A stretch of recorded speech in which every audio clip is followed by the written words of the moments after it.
సావిత్రిబాయి పూలే 194వ జయంతిని పురస్కరించుకుని శుక్రవారం చేర్యాలపట్నంలోని అంగడి బజార్ వద్ద సిపిఐ పార్టీ ఆధ్వర్యంలో ఆమె చిత్రపటానికి పూలమాలలు వేసి నివాళులర్పించారు. ఈ సందర్భంగా మాట్లాడుతూ మహారాష్ట్రలోని సతారా జిల్లాలో 1831 జనవరి 3న జన్మించిన ఆమె మహిళలకు విద్య లేని సమయంలో మహిళా లోకాన్ని చైతన్యపరిచి 1948లో పూణేలోని మొట్టమొదటిసారిగా బాలికల పాఠశాలను ప్రారంభించి కుల వ్యవస్థ పితృస్వామ్యానికి వ్యతిరేకంగా మహిళల సకల హక్కుల సాధన కోసం పోరాటం చేస్తూ సామాజిక అవగాహన కల్పిస్తూ మహిళలు వంటి ఇంటికే పరిమితం అయ్యే రోజుల్లోనే రాత్రి వేళల్లో చదువు నేర్పించి మహిళలను చైతన్యపరిచి మహిళా సాధికారత కోసం నిరంతరం శ్రమించి మహిళా లోకానికి వన్నె తెచ్చారని ఆమె చేసిన సేవలను కొనియాడారు. సావిత్రిబాయి పూలే జయంతిని తెలంగాణ ప్రభుత్వ మహిళా ఉపాధ్యాయ దినోత్సవంగా ప్రకటించడం సంతోషంగా ఉందన్నారు.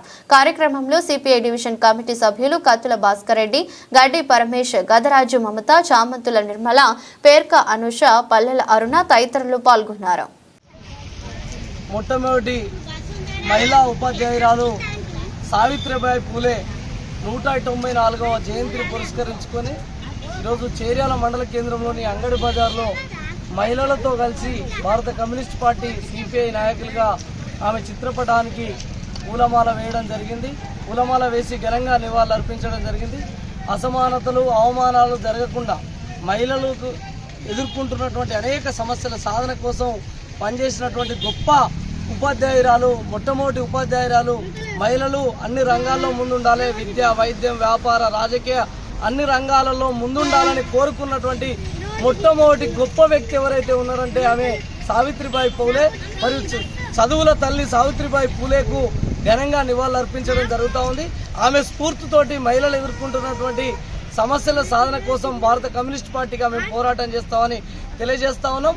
మరియు తెలంగాణ రాష్ట్రం ఏర్పడిన తర్వాత కాంగ్రెస్ ప్రభుత్వం అధికారికంగా నిర్వహించడంతో పాటు మరియు మహిళా ఉపాధ్యాయ దినోత్సవంగా ప్రకటించడం చాలా సంతోషకరమైనటువంటి విషయం. రేవంత్ రెడ్డి గారు కూడా మహిళలకు పెద్దపీట వేయడం, సావిత్రిబాయి పూలేను కూడా గుర్తించడం చాలా సంతోషకరమైనటువంటి విషయం. తెలంగాణ రాష్ట్ర ప్రభుత్వానికి భారత కమ్యూనిస్ట్ పార్టీ సిపిఐగా ప్రత్యేకమైనటువంటి ధన్యవాదాలు తెలియజేస్తా ఉన్నాను.